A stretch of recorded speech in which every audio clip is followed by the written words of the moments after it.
Welcome into the DNVR Avalanche Podcast presented by DraftKings Sportsbook, the number one rated sportsbook app out there. I am your host, Rudolph, joined as always by AJ Haefele, here to talk about the future of the Avs a little bit. Before we get there, though, as props to AJ, if you haven't read his article, go read it. We're going to be talking about that a little bit on today's show. Little bit of news around the league first. A couple different things. COVID infected 4 Vegas Knights that we know of, confirmed, and there are 2 positive tests at Team Canada's WJC selection camp as well. Not much to say on the subject other than just like it's still very clearly an issue that hockey is dealing with.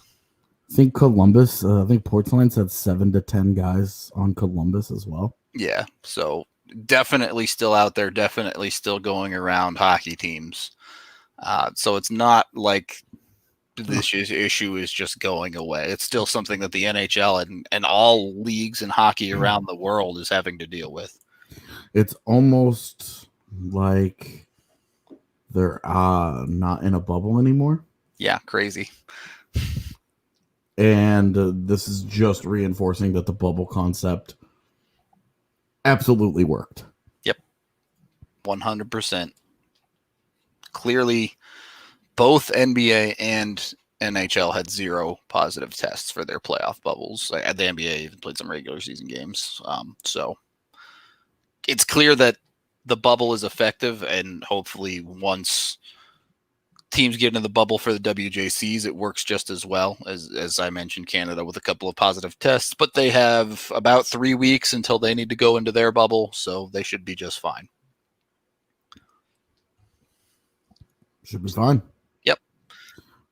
Other than that, we can get into the Avs conversation here, which we're going to be talking a little bit about next year kind of being the 21-22 season, because the Avs have a lot of work to do. I think that starts first and foremost. The one that's probably closest to getting done today is extending Gabe Landeskog.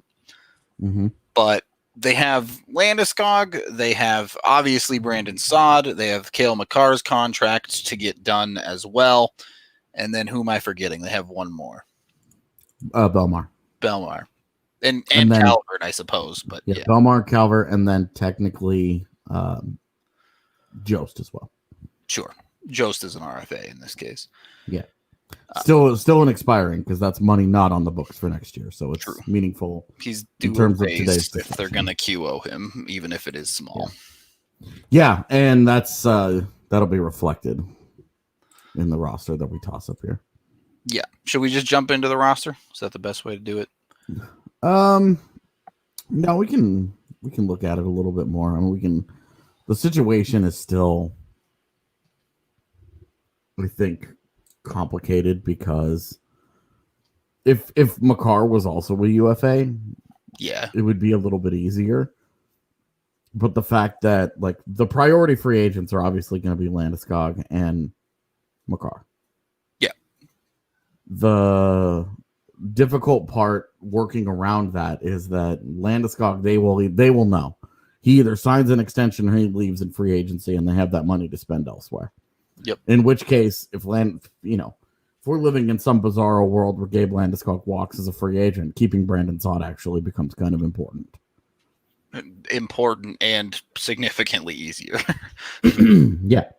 Financially, you just give that money to Saad. So yep. Pretty simple. I don't want to live in that world. Me either. So we're not gonna touch on that as a realistic possibility here. The problem with Makar being an RFA is that an RFA with no arbitration. So This is the Mikko Rantanen situation all over again. Yep. If it was just Mikko, or if it was just Makar, it'd be easier. Yeah. But he's in a market. Makar, Quinn Hughes, Rasmus Dahlin, Miro Heiskanen. All four are going to be RFAs at the same time, unsigned RFAs at the same time. And not only are you talking about, a bunch of future Norris winners there, probably, you're also, this is the first crop of elite RFA defenders that we're getting in this flat cap era. So when you talk about, last year, we're talking about Rantanen and Marner and these guys setting the market for the rest of the RFAs, or at least for the rest of the high-end RFAs. That market is not exactly clear when it comes to these defensemen and what teams are preparing for and expecting going into the future with an unknown cap. Yep. So,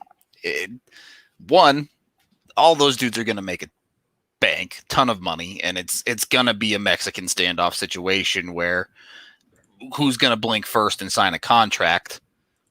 And then 2, overpaying for one of these guys now is going to feel a lot worse than overpaying for someone when you expect the cap to go up $3 million every year. Yeah, definitely. So that's where Makar is tough, right? Because look, at the end of the day, you pay Makar whatever he's worth. But, right, and that's where it creates complications for trying to re-sign a guy like a Saad, even Belmar or a Calvert. That would be difficult because that there is no deadline for that. There's no line in the sand. Yep. You agree to a deal when you agree to a deal. We saw with Mikko, it was middle of training camp. I mean, in the middle of preseason. There is a deadline. I just don't know what it is. Like, no, in a normal year, it's December 1st that players have to sign by if they want to play in the NHL. But that's what I mean. Like, those dudes, they're going to take the time that it takes, and they will. You have to make sure that you hold the money for them.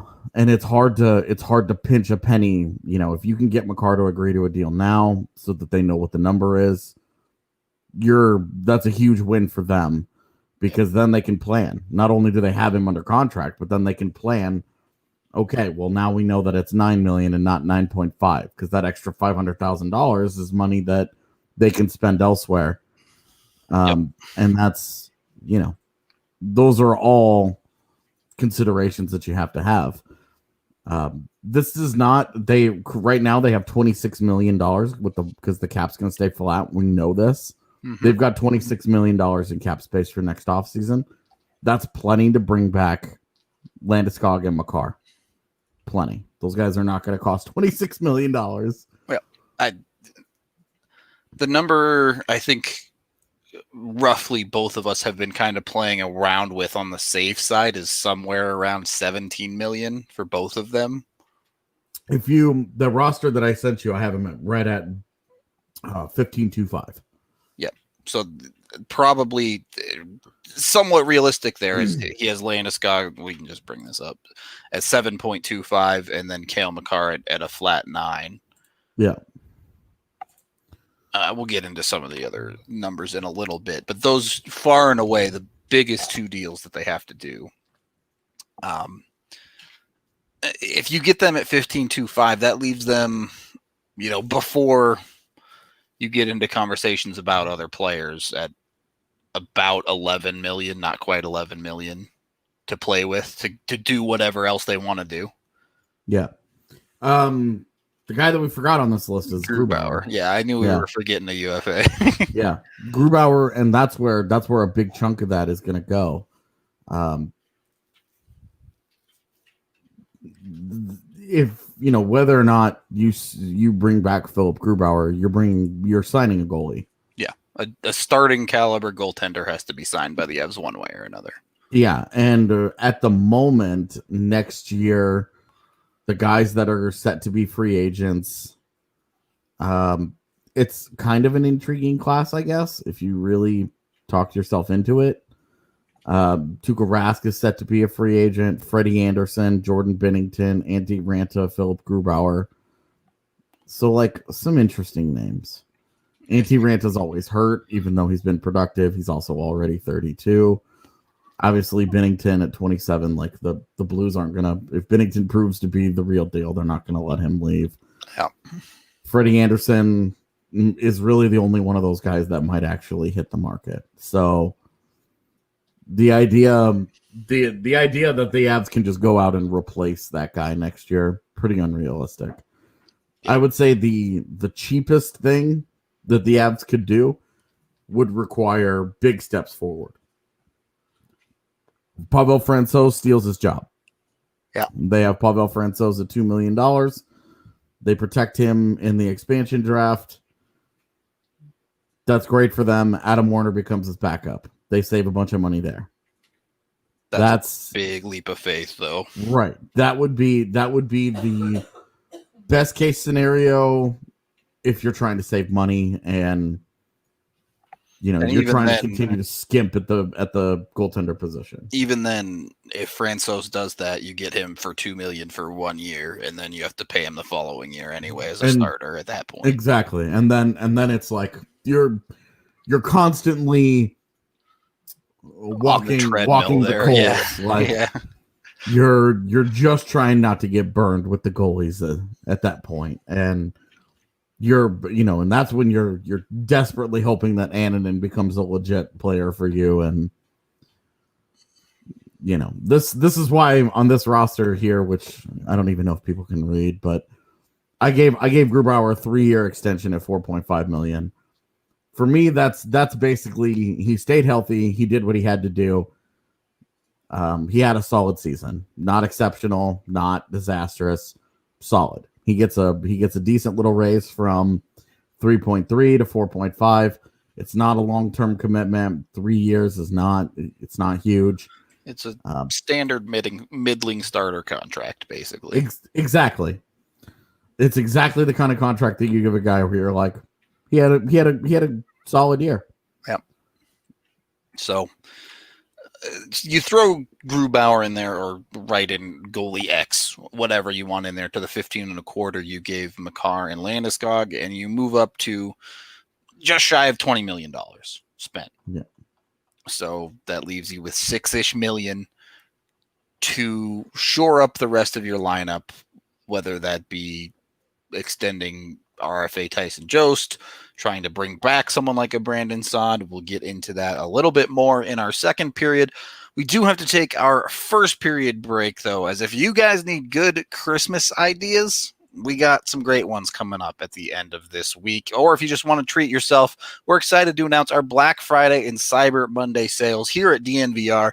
You can get up to 80% off the entire DNVR store, basically giving away shirts for free. So this Friday and Monday, now is the time to do it. And if you spend $75 pre-tax, you'll also give a $15 gift card that you can apply starting on December 1st in the DNVR locker. And that's not even it. If you sign up for an annual membership on Friday or Monday, you will get a $60 gift card to the DNVR locker. That's literally the entire price of the annual membership to the DNVR locker. So you just getting free stuff. Like, come get free stuff from DNVR is basically what we're saying. It's a great time to support DNVR, especially now that we're on lockdown again and we've had to close the DNVR bar. So we're giving you a killer deal on all the merch, and you can help support us through some tough times. I mean, let's be honest. A lot of businesses are struggling right now. So head on over to the DNVRlocker.com on Friday and enjoy a weekend of killer deals. Be sure to mark your calendars, get a bunch of awesome DNVR merch all over the board. Whether this is just a picture that I have, if you missed out on the Blink-182 shirt, get it while you can. Bunch of other amazing merch as well. And we also have Breckenridge Brewery, the official beer of DNVR. You can get them from the farmhouse directly. Use code DNVR to get $5 off when you pick up over there. And, of course, our primary sponsor on this podcast, DraftKings Sportsbook, the #1 rated sportsbook app out there. Bunch of awesome bets always going on. Right now this week, you can double your money on Thursday night if either team scores a touchdown. Doesn't matter which one. Doesn't matter who wins. None of that. All you have to do is get a touchdown scored, and you are good to go on Thursday night. Who's playing? Baltimore and someone. I forget who they're playing against. You're getting a touchdown. Yeah, easiest touchdown ever. Like Baltimore and Pittsburgh. You're going to get a touchdown. It's happening. So go double your money in the easiest way possible. And if you're new to DraftKings, you can get up to $1,000 bonus when you sign up with a new account with code DNVR. Even if football's not your thing, they have a bunch of amazing odds boosts that you can always bet on every single day they change. So it's awesome. Just be sure to opt in and double your money betting on a touchdown happening in that Baltimore-Pittsburgh game. So download that top-rated sportsbook app now from DraftKings, and when you sign up, you'll get that $1,000 offer and the offer to double your money. Win, win, win, win. That's right. All it takes is one touchdown. So code DNVR when you sign up. Don't forget, for a limited time only. Must be 21 or older, Colorado only. Bonus comprised of a first deposit bonus. Deposit bonus requires 25x playthrough. Restrictions apply. See DraftKings.com/sportsbook for details. Gambling problem, call 1-800-522-4700. Second period of the DNVR Avalanche Podcast presented by DraftKings Sportsbook. Let's move into what's left conversation, because presumably Landy's going nowhere. We know Makar's going nowhere. And we know the Avs need a starting goaltender. Those are three just facts. But the questions come with the lineup you sent me. First of all, Calvert and Belmar are gone. Yep. That just makes sense. They have a Martin Kaut already pushing for a job there. Yeah. They have Shane Bowers. They have Alex Newhook. They have a bunch of guys coming. See, Newhook's not on that roster. He is not. That's a roster that has 11 regular forwards with Logan O'Connor as the extra and Dennis Gilbert as the seventh guy. On defense, I didn't know what to do with Connor Timmins, so I just left him off and was like, I just won't mess with it. Yeah. And I have Byram as the other regular, of course. Yep. So I did all of that. I got Grubauer and got Landy, and I got Makar for $16 million, not $15 million, and ended up with $500,000 in cap space. Yep. So that's bad. You can't sign anybody for $500,000. Yeah, 500 didn't get you much. Jost re-signed for $900K there for $1 million. Oh, yeah. Yeah, so when you think about it, you're like, oh, hey, you still have $6 million to spend. But then it's, $5 million to spend. But then you have, you have contracts between $700,000 and $900,000 to four or five different guys. Yep. It adds up. Those add up pretty quickly to a couple mil. And that's, $900,000 to Jost is generous. Yeah. Like that's basically he takes 0 steps forward. Yeah. He takes his qualifying offer for a second straight year. Yep. Which would be a huge boon for the Avs. Like this Tyson Jost doesn't want to get paid apparently. And we're not going to get into it on this show, but there is a show that I have no doubt we'll do in 8-10 months time where it's like, all right, should the Avs look at trading X piece and Y piece? Yeah. There's definitely other ways to open up cap space here. That's way too far down the line to look at now. So the one way to open up cap space that's not factored into this is I did not take anybody out for expansion. So you take $500K as it is right now available, and you include expansion. Yeah. That could be Tyson Jost, which does not free up much. But right. Then you're okay. Now you have 1.4 million in space. It's breathing room. Yep. You're That's definitely not slide in another ELC at bringing any significant pieces in, though, at that point. Yeah. But if they take just about anyone that will be available that isn't Jost, you consider what we would say are the realistic possibilities right now. Francouz, Graves, Donskoy, Comfer. possibly Nichushkin. Yeah, Nichushkin would be the other guy to consider there. Yep. Donskoy is your best case scenario. Yep. It opens up the most amount of money. He's the easiest guy to replace on the roster because this is where Alex Newhook comes in. Because if they take Donskoy's 3.9 goes. That puts you to 4.4 roughly. Right. It's 4.4 where you can just sit on that money. You don't need to use it. And you give Alex Newhook an ELC. Comfort takes Donskoy's spot on the right side of your third line. Newhook becomes your third line center. Remember, this is still the last year of Kadri's deal. Yep. Alex Newhook is not walking in the door and taking the 2C job immediately. Right.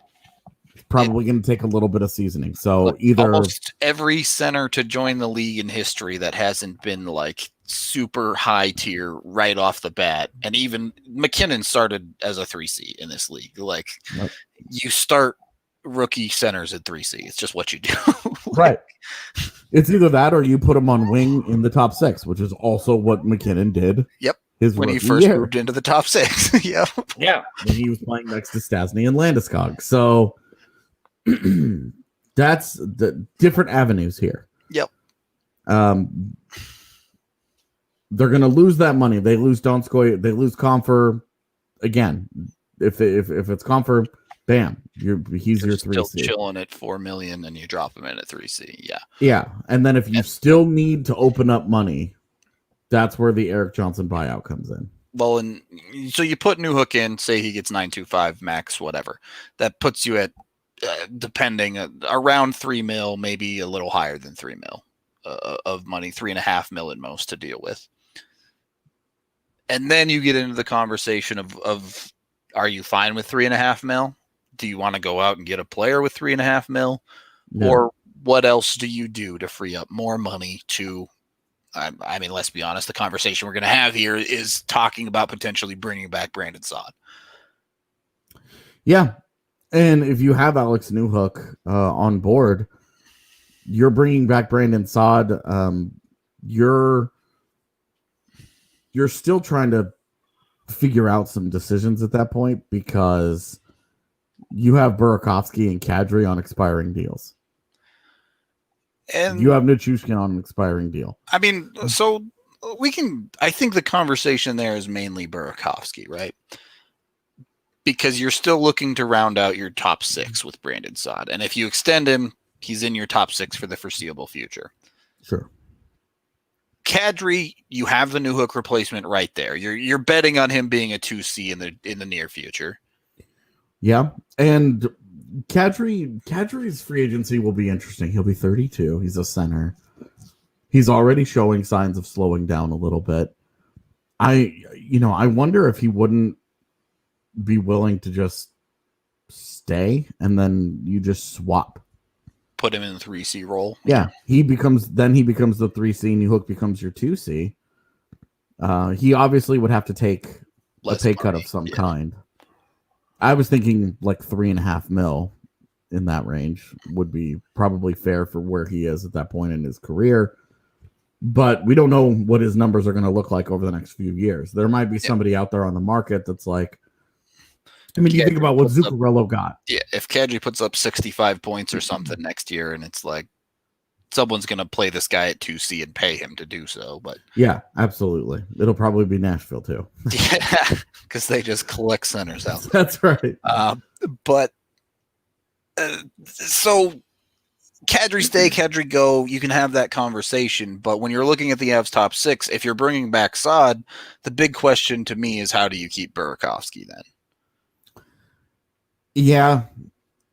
And then, at this point, you're you're also looking at, your farm system is also going to be getting this massive influx. Yeah. Sampo Ranta, Alex Bocage, all those forward prospects we're always talking about are going to be in Loveland.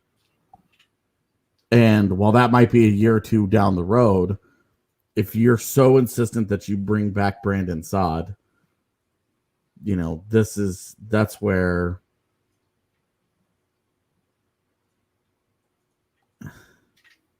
you're going to struggle. Like Saad is the older player. I would say he's the more well-rounded player. Certainly the better track record, yeah. Well, and Burakovsky is easily the more dynamic player. Yep. And so, you're gonna be replacing. You're gonna be getting a shot in the arm with Alex Newhook, who's all dynamic. It's all electricity with that kid. Yep. So you look at Burakovsky and you say, well, he's gonna fit right in skill wise. Saad though would be that like solid vet, been there, done that, and does a little bit of everything well. And is a solid two-way like anchor for you, not in a bad way, but like does the dirty work. Essentially is the Landeskog role for that top line, but for your second line. And I guess the point I'm trying to dig down to on here is there a world where you can keep both? Because you're at $4-ish million or whatever if they take Donskoy, and $3.5 if you add Newhook's contract, and maybe you move out a piece or two to sign Saad for $4.5-5 million or something if he's willing to take a little bit of a pay cut. Well, scroll down a little. Okay, there you go. What is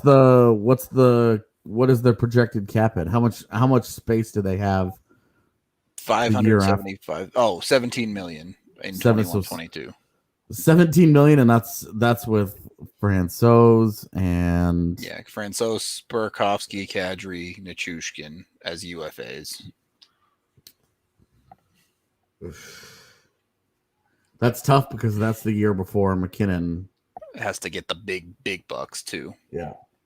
But I think this is where the conversation comes in that we were starting to get to, and then I kind of derailed us. If the Avs don't intend on bringing back Saad and Burakovsky both, I don't think there's any reason to buy out EJ, assuming he waives his NMC. Sure. Whatever. The expansion draft stuff will take care of itself, and then you have a separate set of decisions to make. Right. But from a strictly money standpoint, I think you have to try and find a way to sign Saad without buying out EJ. Whether that's moving a piece out or, you can do weird stuff like maybe O'Connor and Gilbert are both in the AHL while you play McDonald as your one scratch to save $700K here or there or whatever.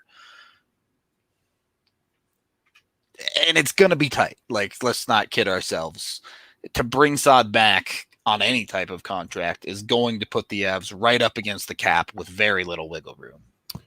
Yeah, the cost of bringing him back too is something we're using. $6 million is kind of like the benchmark here, but he won't get $6 million next summer. Right. That's kind of what I was alluding to, where it's like you free up $4.5 to $5 million in space, especially he's on the record saying he wants to win, and I take that with a grain of salt for every player. But yeah, if you're willing to take a little bit of a pay cut, especially in a flat cap era where there might not be a team offering him the biggest money in the world, it starts to become a bit more of a reasonable conversation as that number comes down from $6 million. Yeah, and his career has been interesting too. He's won 2 Stanley Cups, and he's also experienced the other side of life in the dumpster. Yeah, and so he kind of knows what it's like to live on both sides. And it's not, he broke into the league at 20 and got paid early on. So what he prioritizes is going to be interesting. because he's not going to be the guy that gets that big money anymore. He's no longer like the in his prime super play driver that he was when he was younger. Right. And even then, his career high is 53 points. It's not like he was a massive producer. Right. Like this is a guy that's he's going to give you a lot of garbage goals. He's going to do really good, solid work along the wall. He's going to give you a bit of a physical presence, et cetera, et cetera, et cetera. Right? Like, yep. He's just going to be an effective player for you. And how is that going to age? You've got to, this is, I think what Tyler Toffoli got in Montreal is kind of what I would be shooting for Brandon Saad's next deal. That was what, like 4.5? I think it was 4.25, but yeah, okay. We're right in the same neighborhood. Yeah. So, that's where if that's the conversation, I think it changes it. Yeah. But I would definitely be having Burakovsky extension conversations before I sign him, I sign Saad. Because if you can get Burakovsky also needs to do something this year. Same thing with Saad. Yeah. These guys also need to, like, if they both have 20-point seasons, then it's like, all right, well, you go a different direction. But if one of them has a 60-point season and the other has a 30, it makes the decision a lot easier for the Avs for sure. Yeah. And Burakovsky being signed next year just makes it more of a, well, we can still give him another year and see how it goes. Yeah. Burakovsky's in such an interesting spot because if he doesn't have a great year, I could see the Avs dangle him for expansion. Sure. But if he has a 60-point season, he has the kind of year that he had last year. Yeah. They're going to protect him and they're going to sign him. I know that they were interested in giving him a longer deal than they did this offseason, but because of the flat cap, it really kind of just wasn't feasible, especially with what they had coming. Yeah. It just stepped in. It stepped on a lot of their plans where they were looking at trying to lock down more of this roster for longer than they were able to. Sure. And Burakovsky was at the center of that. That was something I know that they wanted to. I know that they wanted to do more than a 2-year deal for him. And the upside of the 2-year deal is that they get to kind of slow play it and figure it out. Yep. The downside is that he could make himself quite a bit more expensive. You don't end up overpaying Burakovsky for a long time this way, but we could be in 2 years talking about how Burakovsky's going to make $7 million on his next deal. Like, yeah, we don't know. That's the reality there. Do need to take our second period break and talk to you guys about Chevalier Mortgage with Mike and Virginia. You can call Virginia directly at 303-257-6578 or visit them at DNVRmortgage.com, where more free DNVR stuff. Enter on their site for a raffle to win a free DNVR shirt or hat. And when you do, make sure you also sign up for the most important part, a free consultation to discuss all of your options. Again, that's DNVRmortgage.com to go over to enter and win yourself some free merch, as well as get yourself set up with Chevalier Mortgage. Since your home is likely to be one of your largest assets and your mortgage your largest debt, they believe it is vital to consider your full financial picture when purchasing a home. This includes considering your short-term and long-term planning goals, your investments, and your tax situation. Mike and Virginia will work tirelessly to find the best loan for your situation. Visit them at DNVRmortgage.com. Please go over there. At least get yourself signed up to win some free stuff, if nothing else.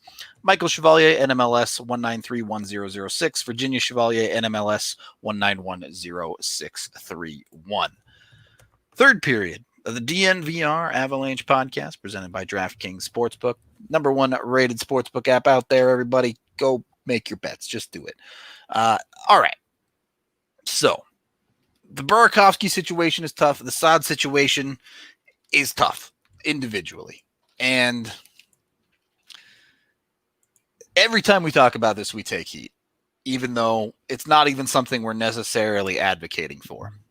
But It's funny how that gets lost sometimes. Yeah. Just because we have the conversation doesn't mean that this is a thing. Right. Either one of us are like big fans of or whatever. But the reality of the situation is buying out Eric Johnson gives the Avs $4 million to play with. Yeah. The replacements are there. You already talked about how you struggled to put Connor Timmins in this lineup. Yeah. I mean, would it just be the biggest solid ever if Seattle just took him?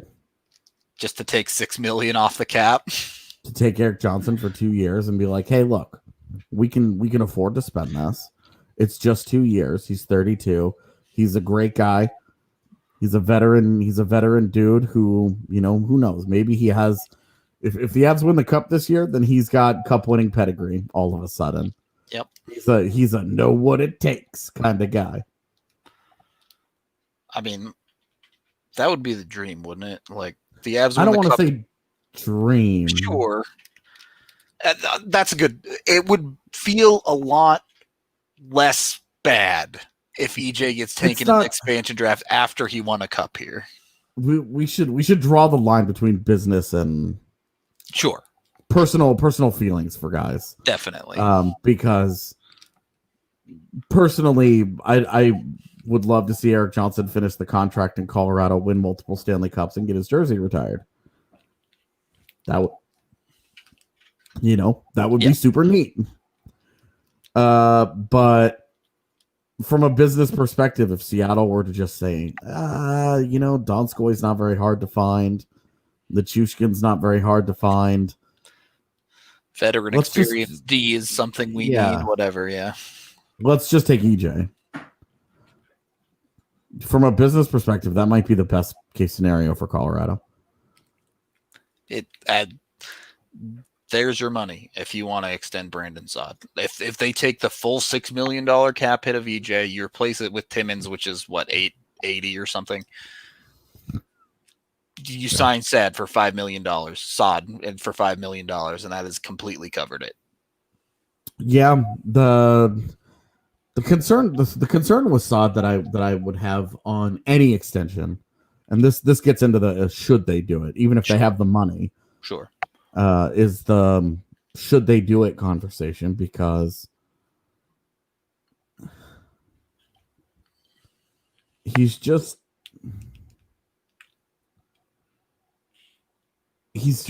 like, he's solid, but he's like, right now he's set to be the sixth forward in the top six. Yep. Is that really something you want to pay to extend? Like, this isn't like a core guy.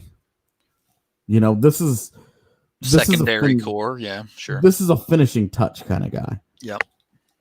You get this guy to round out your top six. Now your bottom six gets that much better because they're not constantly hemorrhaging one guy to fill in a spot in the top six. It's a rising tide raises all boats kind of thing.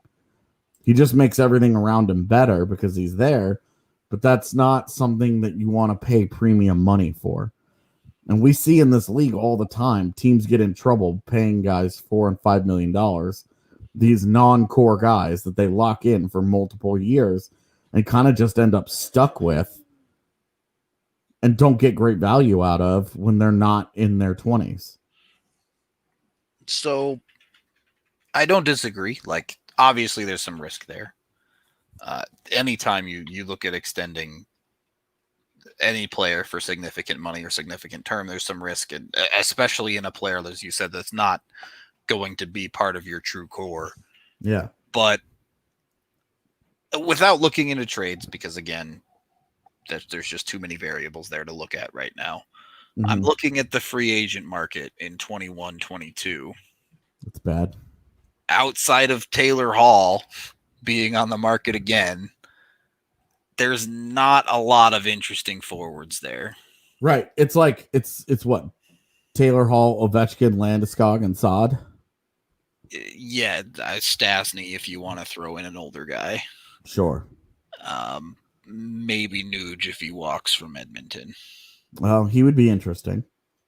RNH would be interesting. Very similar conversation to Saad there, I think. Probably a little bit better track record production-wise, but...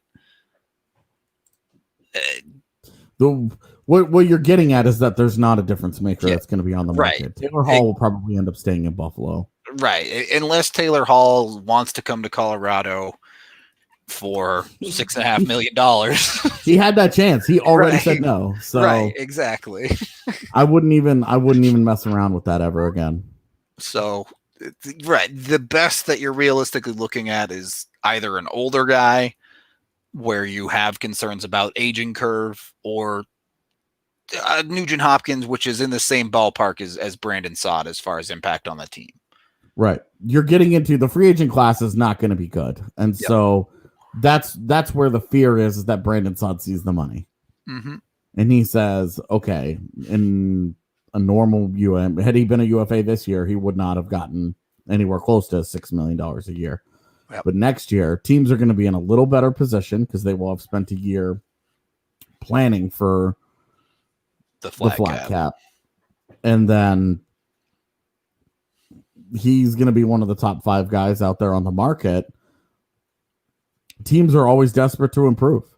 And it's this funny double-edged sword situation, right? Where the Avs want him to play very well and help them win a cup in the coming season, but also if he puts up a 60-point season, someone's going to pay that dude. Which, I mean, at that point, you're okay with it. Right. Of course, you're all right if he plays out of his mind. You're okay with anything if they win the cup, of course. You know, like at that point, you're just like, whatever. But it just creates this awkward situation as you said, from a team perspective. Of course, you as the Avs want him to play to the best of his ability and help you win. Yeah. But from a business perspective of the Avs, maybe if he only has 40 points and you liked what you got out of him, you can get him a little bit cheaper. And if he really likes it, that's the other thing is like, there are some guys that get to a place and they're like, man, this is such a good fit. Yeah. I'm so thankful I got to, that I'm here. I have a chance to stay here. How much am I going to give up on my next contract to consider staying? Do I want to pack up and move again for the 3rd time in 3 years? Is that the plan? Like, I think it's all those personal things that we never are privy to as part of that decision. I don't want to toot our own horn too much as you're an expat now, but a lot of players say they love Denver and Colorado. They do. A lot of guys stick around. We still see, Pierre Turgeon still when he's not coaching, he's been busy playing in beer leagues in Denver for a long time. A lot of guys stay. But Brandon Saad even said that after the trade, he went out to Denver for a week. One of the first things he did is all right, well, I'm going to go hiking. Yep. There's a certain element to living in Denver that you don't get in a lot of other, certainly American cities. For sure. It's one of those unique cities because, and this is honestly becoming a little less true as someone who's lived here for a while, but it has all of the amenities of like the big American cities, New York, Chicago, but it doesn't quite have the same metropolis level feel of living in the urban jungle. You're never more than 45 minutes from the mountains or nature or whatever. And then you sit in traffic on I-70 for 3 hours and you're like, oh, everybody else had this idea. Yeah. And traffic here is not getting better, but not getting better anywhere, my man. True. Traffic just only get worse in places. Too many people. I will say I have always felt like Denver was a big city with a small town attitude. Yeah. And I will say that is less and less true every year. Yep. The population is it's exploded in the last 10 years. People like me showed up. So, All those people from Texas and California. Texas, Chicago, California seem to be the big three. It's so funny because the state has voted like Democrat in the last couple of big elections. Yep. And it's like all California's fault.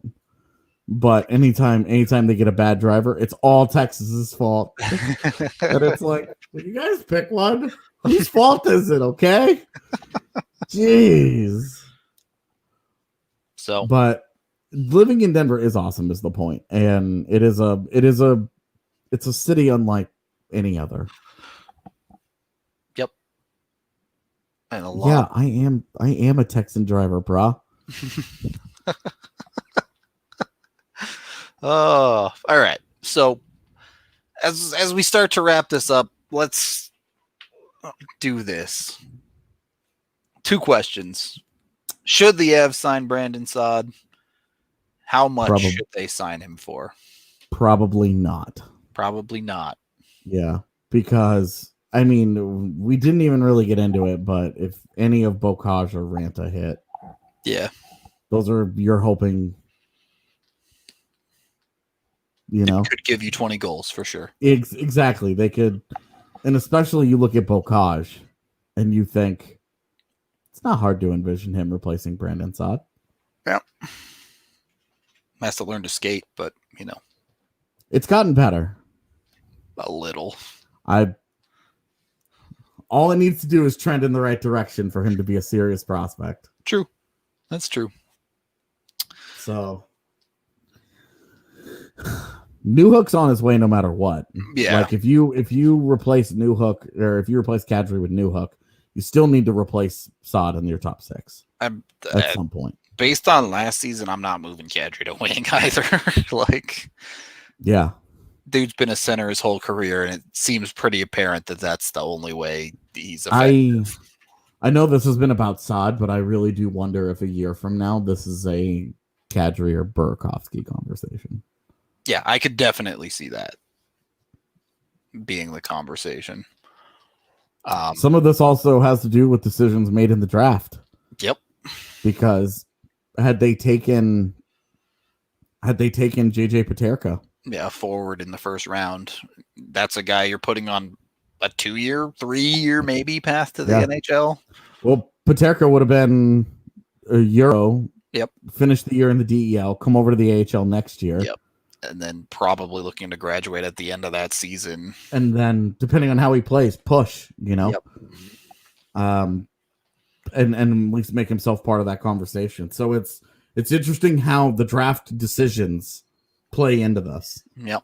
But you also have, like, you look at Jean-Luc Foudy and you're like, hey, that could be, you could realistically have the best skating centers in the NHL by a country mile with McKinnon, Newhook, Foudy, and Bowers. Jesus.